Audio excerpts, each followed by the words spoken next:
Salam alaikum Sénégal, salam alaikum Aduna, bonjour tout le monde, la diaspora di leen nuyu yéen ñëpp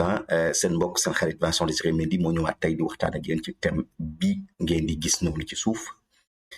qui sont les vrais ennemis du Sénégal ma ne les Sénégalais surtout la plèbe mooy maanaam ñi nga xamante ni comme ñun ñu ñàkk ñi ñu ndóol ñi ñu amut surtout nous sommes les vrais ennemis du Sénégal moo toftal ci au égoïsme quand tu nous tiens. Donc, qui sont les vrais ennemis du Sénégal? Est-ce que ce sont, si on le contextualise, est-ce que ce sont les personnes qui veulent aller manifester leur mécontentement par rapport à la cherté de la vie, par rapport à d'autres choses, à tout le monde qui donne? Ou bien est-ce que ce sont ces Sénégalais qui, dans leur salon, essayent de décourager certains qui ont une certaine vision, une certaine motivation? Day am solo ñu wax ko c'est que léeg-léeg da ngeen koy gis Sénégalais africain de façon générale bu amee as tuut day jàpp ne keneen ku mu xamut keneen ku wax buy wax c'est parce que dafa féetewut boor bi Afrique ngay gis surtout Sénégal ñu nommé sa doom directeur ngay jubilé sa kër alors que da nga waroon di jooy Afrique ngay gis ñu nommé sa mag ministre wala leneen nga jékki-jékki soudainement ngay yor xaalis ci koñ bi di romb nit ñi bu ñenn ñi waxee ñu tagee leen wala catalogué leen nit ñi dañoo soxor Afrique kese la maintenant lan mooy xew lan moo tax du nekk ennemi tey da ngay gis ay combat yu am solo exemple peut-être beaucoup n'aimeront pas que je cite le nom Guy Marius Sagna Karim Xurum Xaq c'est vrai partagé wuñu ay vision ci point yu bari mais boo leen seetloo yu bëri yi ñuy combattre ay jafe-jafe yuy dal nit la te ñoom de façon générale ils sont là pour toute cause boo xamante ni dafa normalul ñu koy teg ay sénégalais derrière am na nag beneen catégorie sénégalais boo xamante ni moom jàpp na ne am na xëy fekk xamul ne ñay wax ak moom am nañ xëy ni moom léeg-léeg ñenn ñi sax di lay taxé ne amuñu xëy yaa leen ëpp xaalis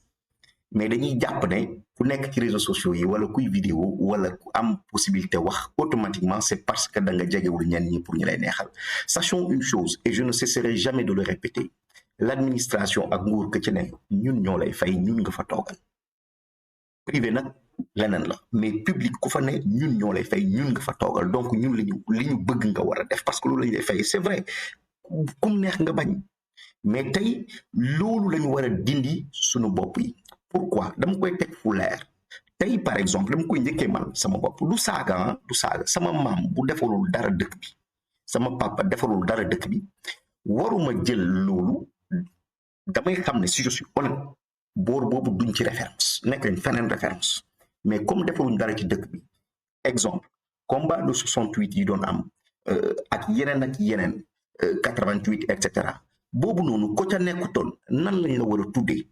et pourtant la nit ñi di xeex bu lépp sottee ces mêmes personnes yi xeexutoon à côté ñooy ñëw bëgg bénéficier wu de tous les avantages honnêtement moo tax ñoo ma poser question bi qui sont les vrais ennemis du Sénégal tey est-ce que naar yi dañu gën boo demee Palestine bu doon fii la ñu dal nii kon ñun bu doon Palestine mooy Sénégal c'est-à-dire kenn ñëw envahir ñu je vous assure vous allez voir ce même comportement nit ko la naan non comme man laaluñu sama kër du ma génn alors que tout le temps nous sommes les plus grandes gueules qui soutiennent les Palestiniens ñooñu xaale boobu xaarul ñuy laal nangam une portion de son territoire la ñu laal mu jóg et pourtant ici quand il s'agit de bafouer des droits bu lenn li amul bañuñu kum neex mun nga toog parce que peut-être t'as pas la vision mais tey combat yi ñenn ñi di mener c'est pas des combats pour ñoom c'est pas des combats pour la visibilité je vous assure monsieur tey am na ci yenn yoo xamante ni bu ko nit defee mu nekk dëgg kenn mënul fexe ba engagé ci ay nit mais nag bu nekkul dëgg ne nous disons pas que juste ça me touche pas au premier degré où je suis lointain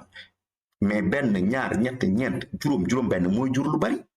nga jëlaat ko sous l'angle traditionnel lu yàgg la tey ñun ñii Serigne Bamba nos xalif généraux seen maam yi et cetera bañ fi nekk à côté de leur maison ñoom bi ñuy bañ seen dëkkandoo mu ngi nangu mu ngi def loolu ne non kii dafa dof non kii du mu ko topp et pourtant ils ne se sont pas arrêtés beneen exemple Mandela ay dëkkandooram kër gim dëkkoon kim dendal pa boobu dafa newoon ay doomam bu leen génn mooy li ñenn ñi di wax nii da ngay toog ñu ne la non kii dafa dof et cetera et cetera et ce sont ces mêmes qui vont dire à leurs enfants bu ñu nekkee directeur da nga ñàkk fayda pourquoi tu ne voles pas c'est vrai ñooy wax seeni doom pourquoi tu ne voles pas da nga ñàkk fayda kee jël na rakam yow nga jël sa rak donc tey dafa am ay yaay ak ay papa yoo xamante ni honnêtement du dara bu yàgg ba léegi defaluñ dara dëkk bi buñ defalul dara dëkk bi nag kum neex weddi bañu nga jël leen référence mais ngir yàlla ngeen denc seen yenn conseils yi pour yéen seen bopp parce que jàpp leen ne tey lu sénégalais est conscient sénégalais buy jug di dem ne lii laay defi wala lële Sonko bu oote woon te nit ñi gëmuñu li muy wax wala gisuñ seen bopp duñu dem la preuve je défie quiconque maître El Hadji Diouf na génn oote bu yoroon milliard teg ko foofu du gis ñetti nit maître El Hadji Diouf quelle que soit la cause le motif pour lequel il appelle à une manifestation boo ci gisee fukki nit ma tëj sama gémmiñ kenn du ko uyu loolu rek la parce que ces combats les gens ne s'y retrouvent pas beneen ba dem leen France parmi les gilets jaunes il y a des milliardaires ci manifestation yi ñu oote fu ne da ngay gis foofu ay milliardaires mais ñooñu tooguñ rek juste parce que ne man am naa dépense am naa nangam kay dem amut lële nee naa leen même borom réseau câble yi ci ñi ngeen di gis ci manifestation yi ñenn ñi ñoo leen ëpp xaalis foofu et je dis bien foofu gën leen demin gën leen soxna gën leen yi doom gën leen yi rafeti kër gën leen yi rafeti oto mais le Sénégalais il pense que toute personne qui parle qui va à une manifestation amul dara lu muy def ngir yàlla égoïsme quand il nous tient te léeg-léeg ñi dàq critiquer ñoom ñooy toog lu gën a métti ci dëkk bi yëpp ñoom lay dal Sonko vous l'a dit il a tout keneen ak keneen ils ont tout mënoon nañ toog def croiser les bras il y a combien de jeunes seen i morom yoo xamante ni seen yoon nekkul ci ñenn peut-être doo leen dugg ci yenn sphères yi moo tax leen ko xam il y a énormément de jeunes qui malgré tout ce qu'on leur fait souffrent dans le silence par contre nag tey dañuy d'accord bu dee yow noonu lañ la yare bu dee yow da ngay topp say maam defaluñ dara dëkk bi lu dul di leen di dundee eggali sa loolu garaawut on vous appellera pas des parasites amul jafe-jafe eggalil ci loolu mais noonu nag bu dee am na ñenn ñoo xamante ni ñoom dañuy jug toujours xooluñ ci yow xooluñ ci Mademba xooluñ ci am lu ñuy xool seen diggante ak seen borom ak li ñuy gis ak seen morom xam ne lii ñu koy teg normalu lii luy raam ci ñag ba la jëm ba fagaru nag moo gën faju balaa moo ëpp balaa moo def nangam ñu faj ko bu ko defee ñëpp yem ci la preuve buñ demee ba ca biir tey buñ amoon ay acquis est-ce que yéen ñii di toog vous allez vous dire en toute honnêteté man qui va oser dire man bokkuma ca woon ba ñuy am acquis tey buñ demee ba lépp jaar yoon buñ demee ba ku ñu jàpp ci ay faux billets quel qu'il soit ñu jaarale ko yoon buñ demee bay auditer société ñu xam ne kat kii luubal la ñu jàpp ko quel qu'il soit loolu kan moo ciy bénéficié wu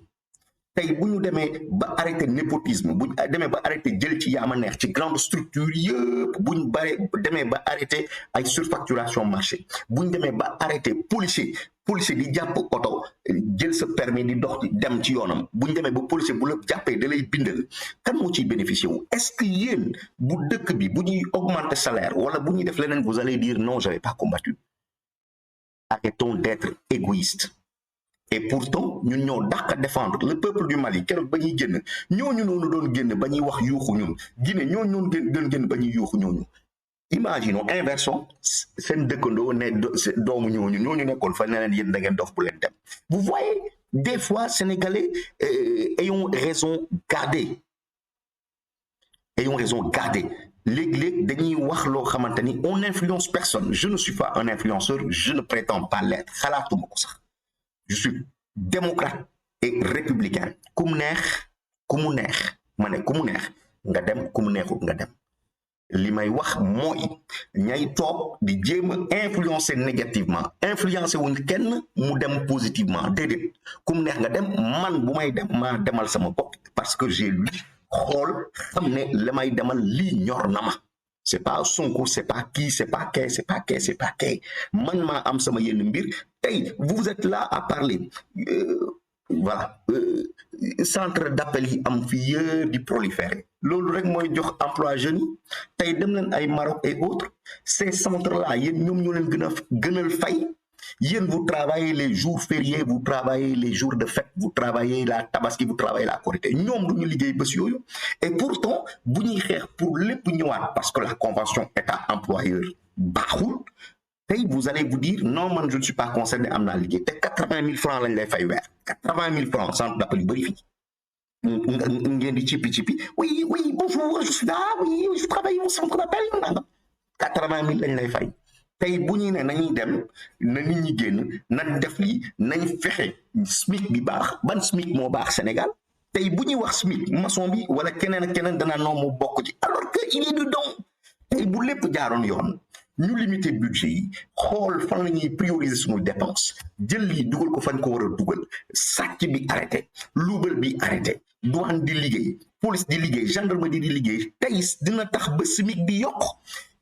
suñu matière première ñu dugalaat ko suñu biir mu dellu si waat loolu kan lay bénéficier ku dul yow mii tey di toog di naan doo dem wala doo génn parce que peut-être ça ne te touche pas alors que ndekete muusuloo le SMIC ça te touche yow liñ lay fay maçon bi ñuy fay journée 2500 mu xëy journée di gas ka toog bureau di am journée 14 000 wala 15 000 tu es concerné tey buñ demoon ba yëkkati yenn yi lépp jaar fu mu jaar war a jaar xaalis am ci dëkk bi pour yéen maçon nañ ko fayati 2000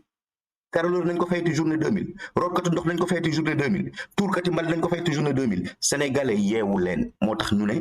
les ennemis du Sénégal ce sont la plèbe et te ñun ñi amut dara ñun lañ naan non waa ji da lay nax parce que waa ji yaa ngi toog mu lay wax dañ lay nax mu fay la 2000 nga ne non damay liggéey 2000 fekk ne moom mu ngi sàcc sa 14 500 wala sa 25 000 yeewu leen sénégalais Serigne Touba defut loolu et pourtant ki mu dendaloon kër kooku da doon wax doomam yi bu leen dem bu leen ko topp Alaaji Malick defut loolu Lat Joor defut loolu Aline Sitoé Ziguinchor defut loolu Mandela dafa def loolu Martin Luther King dafa def loolu Jules Nyerere dafa def loolu Kwame Nkrumah dafa def loolu léegi tey ñu ne la non yow defal loolu alors qu'en France boo demee même tubaab les gilets jaunes am na ay milliardaires Palestine boo demee xale bu ndaw bu judoogul mooy toog baayam ne ko bul dem mu ne ko damay dem parce que sama deret sama dëkk la damay dem bu lépp sottee kan moo koy moom ñun ñoo koy moom wala Sonko kese koy moom non d'accord bu doon bu sottee ñu jox ko Sonko kese amul jafe-jafe baleen ma nag parce que yenn wax yi day yëkkati xol yenn wax yi day yëkkati xol arrêtons d'être égoïstes surtout ñi xaw a am as tuut di dawal oto am jabar am benn doom ne non ñoom am nañ seen laaj nee naa leen célibataire biy toog jéeg-léeg di sànni xeer foofu moo leen gën demin fuuf ñenn ñi fuuf dàq leen oto gën leen lépp malheureusement le Sénégalais waaw moom il se dit voilà bu amee ñetti dërëm rek jeex na maçon yi menuisier yi keneen ak keneen bañ leen ñu leen di nax ñu tëti ñi nekk ci les acteurs de surface là bañ leen ñu leen di nax SMIC bi baaxul te bu lépp jaarul yoon redistribution bi jaar yoon pour yéen SMIC bi du yokk ñun ñi duñ ci gis suñu bopp man mi comme yéen technicien de surface ah léegi tey ñu ñuy nax ñuy liggéey ci call center yi centre d'appel yi yéen ñaata ngeen ku ci am dund ci yéen 10 heures de présence sur site pour ñu lay fay ñaata samedi dimanche da nga koy liggéey pour ñu lay fay ñaata léegi tey yow nga ne non t'es pas concerné sénégalais daal moo neex sénégalais moo neex lii ñii di li ñu bëgg ci dëkk bi redistribution des richesses bu amee rationalisation du budget également contrôle et application de toutes les règles à l'égard et à l'endroit de tout un chacun ngeen xool xaalis day am ci dëkk bi SMIC day yokk yenn règle yu ndawaan dañ koy changer parce que baaxut boo gisee tey convention état employeur 6 domaines d'activité yu ñu la ne mun nga jël nit ki mu am ay contrat CDD à l'infini et vous pensez que ça on doit pouvoir continuer de le suivre hein vous pensez parce que juste am nga fenn foo dee nga ne non waa ji dafa tardé waa ji amul liggéey waa ji arrêtons d'être égoïstes. Le gilet jaune en France, il est milliardaire, mais lui, il se bat pour la vérité. En Palestine, le petit enfant que son père retient, il n'hésite pas à aller devant le char de combat israélien parce qu'il croit même si on n'a pas encore pris sa maison, même si on n'a pas encore démoli sa maison, il n'attendra pas. Qu'est-ce qu'il va se dire?